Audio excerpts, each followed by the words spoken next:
కల శిల్పమైన శిల నిజమయ్యే నిమిషం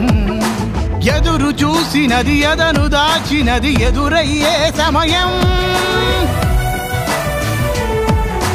కోరుకున్న కల శిల్పమైన శిల నిజమయ్యే నిమిషం ఎదురు చూసినది ఎదను దాచినది ఎదురయ్యే సమయం మనసు దేనికై పరుగు తీయునో మదికి నెమ్మదిని ఎచట గిచ్చునో అది వెతికిన ప్రతి ఒక్కరికి దొరికేనా